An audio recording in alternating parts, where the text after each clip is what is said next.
नमस्कार। आप हर साल रिलीजियसली 1 अप्रैल को पीपीएफ के अंदर पैसा डालते हैं, लेकिन क्या आपको मालूम है कि पीपीएफ से भी ज़्यादा और अच्छा ऑप्शन अवेलेबल है? वो है ELSS, equity link saving scheme, जो इक्विटी म्यूचुअल फंड है। उसके अंदर पीपीएफ जैसा ही टैक्स बेनिफिट आपको मिलता है। लेकिन क्या आपको मालूम है कि पीपीएफ और ईएलएसएस के कंपैरिजन में रिटर्न में कितना बड़ा डिफरेंस है? तो हम एग्जामिन करने की कोशिश करेंगे। तो पहले हम लेते हैं 15 साल के डेटा, फिर हम लेंगे 20 साल के डेटा, फिर हम लेंगे 25 साल के डेटा। अगर आपने 15 साल पीपीएफ में पैसा डाला है तो 15 सालों में आपने 22.5 लाख रुपया पीपीएफ के अंदर डाल दिया। 20 सालों में आपने 30 लाख रुपया पीपीएफ में डाल दिया और 25 सालों में आपने 37.5 लाख रुपया पीपीएफ के अंदर डाल दिया। और हम अज्यूम करते हैं कि आप हर 1 अप्रैल को हर फाइनेंशियल ईयर के पहले दिन आप पीपीएफ के अंदर पैसा डाल दिया। तो जो आपने 15 साल पैसा डाला, करीब 22.5 लाख रुपया, उसका वैल्यू करीब 44-45 लाख रुपया आज की तारीख में हो गया। अगर आपने 20 साल में जो 30 लाख रुपया डाला है, उसका वैल्यू करीब 75 लाख रुपीस हो गया। और जो आपने 25 साल में 37.5 लाख रुपया डाला है, उसका वैल्यू करीब 1.25 करोड़ के आसपास हो गया। नंबर काफी अच्छे दिखते हैं, बट देखिए हम एग्जामिन करते हैं इनके कंपैरिजन में ईएलएसएस के नंबर क्या है। तो सबसे पहले हम लेते हैं वर्स्ट परफॉर्मिंग ईएलएसएस स्कीम, मतलब एवरेज भी नहीं, बेस्ट भी नहीं। पहले हम लेते हैं वर्स्ट परफॉर्मिंग ईएलएसएस स्कीम, और उसके अंदर भी हम लेते हैं कि आपने वर्स्ट डे, मतलब हर फाइनेंशियल ईयर में जिस दिन मार्केट हाईएस्ट था या जिस दिन उस फंड की एनएवी हाईएस्ट थी, उस दिन ही खाली आपने 1.5 लाख रुपया डाला है। तो 15 साल के पीरियड में वर्स्ट परफॉर्मिंग इक्विटी स्कीम में अगर आपने वर्स्ट डे, मतलब हाईएस्ट एनएवी के ऊपर पैसा डाला, तो उसका वैल्यू भी आज की तारीख में पीपीएफ के नंबर के बराबर है, मतलब 45 लाख के आसपास है। लेकिन अगर आप लोवेस्ट एनएवी पे डाल पाए, मतलब हर साल आपने लो मार्केट में एंटर किया, तो 45 की जगह उसका वैल्यू 65 लाख रुपीस के आसपास है। लेकिन अगर आप दोनों नहीं कर पाए और खाली आपने 12,500 रुपए की एसआईपी की पर मंथ में, तो उसका वैल्यू करीब 53 लाख रुपीस के आसपास है। तो ये तो हमने देखा वर्स्ट परफॉर्मिंग स्कीम 15 साल का पीरियड। अभी हम देखते हैं वर्स्ट परफॉर्मिंग स्कीम में 20 साल के पीरियड में क्या होता है। तो अगर सेम डेटा लेते हैं हम, वर्स्ट परफॉर्मिंग स्कीम में 20 साल में अगर आपने हाईएस्ट एनएवी, मतलब वर्स्ट डे आपने इन्वेस्ट किया आपके हिसाब से, तो जो वैल्यू है पोर्टफोलियो की 95 लाख है। मतलब पीपीएफ का जो 75 लाख है, उसके कंपैरिजन में 20 लाख रुपए ज्यादा है वर्स्ट परफॉर्मिंग स्कीम में, और आपने हाईएस्ट मार्केट लेवल पे हर साल इन्वेस्ट किया है। लेकिन वर्स्ट परफॉर्मिंग स्कीम के अंदर अगर आप लोवेस्ट मार्केट में हर साल एंटर कर पाए, तो पोर्टफोलियो का वैल्यू 1,43 लाख रुपया है। मतलब पीपीएफ से डबल पैसा बन गया 20 साल के पीरियड में। हम अगेन मानते हैं कि नहीं तो आप एक्सट्रीमली लकी हो सकते हैं, ना आप एक्सट्रीमली अनलकी होते हैं। सपोज आपने एसआईपी किया, तो एसआईपी का वैल्यू 20 साल में जो 12,500 रुपया हर मंथ आपने डाला, उसका वैल्यू आज की तारीख में करीब करीब 1,14 लाख रुपए के आसपास है। मतलब पीपीएफ से 1.5 गुना ज्यादा पैसा। अभी हम जाते हैं डेटा 25 साल के पीरियड में, और अगेन हम वर्स्ट परफॉर्मिंग ईएलएसएस स्कीम लेते हैं जिसका 25 साल का ट्रैक रिकॉर्ड हो गया है। पीपीएफ में 25 साल में करीब करीब 1,25 लाख रुपया बना है। वर्स्ट परफॉर्मिंग इक्विटी स्कीम में अगर आपने अगेन वर्स्ट डे हर फाइनेंशियल ईयर को डाला पैसा, तो उसका वैल्यू है 4,30 लाख रुपया। इसका मतलब है worst performing scheme, worst day आपने इन्वेस्ट किया, पीपीएफ के मुकाबले कम से कम 5 से 5.5 गुना ज्यादा पैसा बना है। अगर आप लकी रहे और आपने लोवेस्ट एनएवी के ऊपर पैसा डाल दिया, तो उसका वैल्यू 7,78 लाख रुपए के आसपास है। मतलब पीपीएफ से 10 गुना ज्यादा पैसा।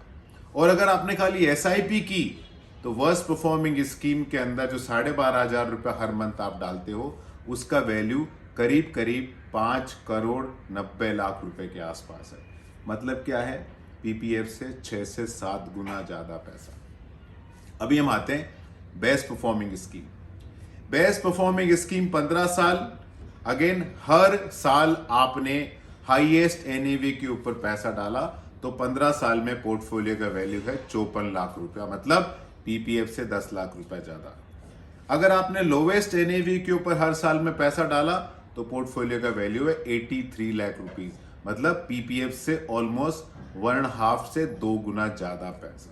और अगर आपने एसआईपी की है तो पोर्टफोलियो का वैल्यू 15 साल में 65 लाख हो गया, मतलब पीपीएफ से करीब करीब 1.5 गुना ज्यादा आपका पैसा बना है।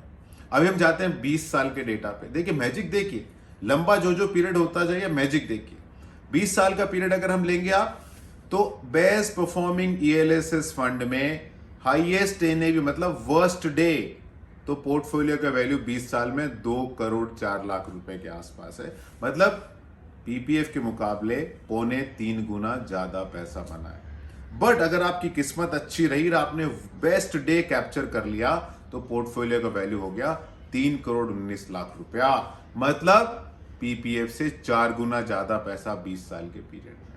अभी हम आते हैं, न तो आप एक्सट्रीमली लकी हैं न आप एक्सट्रीमली अनलकी हैं, आप एवरेज है, आपने 12,500 रुपए की एसआईपी की तो पोर्टफोलियो का वैल्यू 2 करोड़ 56 लाख रुपया है, मतलब कंपेयर टू पीपीएफ 3 गुना से ज्यादा ऊपर पैसा आपका बना है। और अब आते हैं हम 25 साल के पीरियड में। देखिए डेटा क्या चेंज होते हैं। अगर आपने वर्स्ट परफॉर्मिंग ईएलएसएस स्कीम जिसके 25 साल पूरे हो गए हैं, उसमें आपने वर्स्ट डे मतलब हाईएस्ट एनएवी हर साल पे पैसा डाला, तो जो पोर्टफोलियो का वैल्यू है 8 करोड़ 73 लाख रुपया है, मतलब पीपीएफ के मुकाबले आपका पोर्टफोलियो का वैल्यू 6 से 7 गुना ज्यादा है, उससे भी ज्यादा है। अगर आपने बेस्ट डे को डाल दिया तो वो पोर्टफोलियो का मतलब लोवेस्ट एनएवी हर साल डाला तो पोर्टफोलियो का वैल्यू 14 करोड़ रुपए के आसपास है, मतलब 18 से 19 टाइम ज्यादा आपका पैसा बना है। और अगर आपने एसआईपी की है 12,500 रुपए हर महीने की तो पोर्टफोलियो का वैल्यू 11 करोड़ 27 लाख रुपया है, मतलब करीब करीब 15 टाइम ज्यादा आपका पैसा बना पीपीएफ से, 14 से 15 टाइम ज्यादा पैसा बना। लेकिन पीपीएफ और ईएलएसएस में एक कंपैरिजन अलग होना चाहिए, वो ऐसा है कि पीपीएफ में आपका पैसा एक दिन भी नीचे नहीं जाता है। आपने पीपीएफ में पैसा डाला, इंटरेस्ट रेट ऊपर नीचे होता रहेगा, लेकिन आपको मालूम है कि आपका पैसा कभी भी वैल्यू उसका कम नहीं होगा। ईएलएसएस में ऐसी बात नहीं है। ईएलएसएस के अंदर पोर्टफोलियो का वैल्यू नीचे जा सकता है 1 साल तक, 2 साल तक, इवन 3 साल तक। तो क्या हो आपको दिखाता हूं मैं। आपने एक पीरियड लिया 2006 से 2009 का पीरियड, उस पीरियड में आपने पीपीएफ में हर साल 1.5 लाख रुपया डाला, 3 साल में 4.5 लाख रुपया हो गया और 4.5 लाख का वैल्यू करीब 5.5 लाख के आसपास हो गया। वही आपने ईएलएसएस के अंदर पैसा डाला 4.5 लाख रुपया, तो 3 साल बाद 4.5 लाख की जगह आपको हो सकता है 3 लाख के नीचे पैसा दिखे। तो आपने देखा कि यार ईएलएसएस के अंदर तो 3 साल में पैसा डालने के बाद भी मेरा पोर्टफोलियो का वैल्यू 4.5 की जगह 3 लाख के आसपास है, और पीपीएफ में मेरा पोर्टफोलियो का वैल्यू 4.5 का 5.5 हो गया। तो ईएलएसएस में 3 साल बाद, वर्ष 3 साल बाद पोर्टफोलियो का वैल्यू 4.5 का 3 हो गया और पीपीएफ में 4.5 का 5 हो गया। तो आपको 2.5 लाख रुपए का फर्क दिखता है, तो आपको लगता है आपने बहुत बड़ी गलती की है। लेकिन आप देखिए, अगर आप 2.5-3 लाख रुपए का नुकसान बर्दाश्त कर पाते तो क्या होता। 20-25 साल के पीरियड में पीपीएफ के कंपैरिजन में ईएलएसएस में रिटर्न 2 गुना, 3 गुना, 4 गुना, 5 गुना, 10 गुना, 15 गुना, 20-20 गुना भी आपका पैसा बन सकता है। तो कुछ लाख रुपए खोने के चक्कर में टेम्पररी बड़े करोड़ रुपए अपने हाथ से नहीं जाने चाहिए। तो जिस डिसिप्लिन से आप हर अप्रैल को पीपीएफ के अंदर पैसा डालते हैं, उसी डिसिप्लिन से आप एसआईपी करिए। एकेडमिक ईयर चालू होता है तो आपको उम्मीद होती है अपने बच्चों से कि रेगुलरली पढ़ाई करें। रेगुलर पढ़ाई करने वाला बच्चा हमेशा अच्छे मार्क्स लेके आता है। अगर आप बच्चों से ये उम्मीद करते हैं कि उनके अंदर पढ़ाई के लिए डिसिप्लिन हो, तो आप भी अपनी वेल्थ के लिए डिसिप्लिन रखिए और सही प्रोडक्ट के अंदर पैसा डालिए। जैसे बच्चों को आप सही एजुकेशन दिलाना चाहते हैं, सही डिसिप्लिन में डालना चाहते हैं कि उसको साइंस लेना चाहिए, मैकेनिकल इंजीनियर लेना चाहिए क्योंकि उसके करियर का सवाल है, तो आप उसको सही लाइन में डालना चाहते हैं। उसी तरह आपका वेल्थ का सवाल है तो पैसा सही लाइन में डालिए, तो आपका पैसा बहुत अच्छा बनेगा। फाइनली आपका पैसा है, आपका भविष्य है, आपका फाइनेंशियल सिक्योरिटी है, आप डिसाइड करें। धन्यवाद।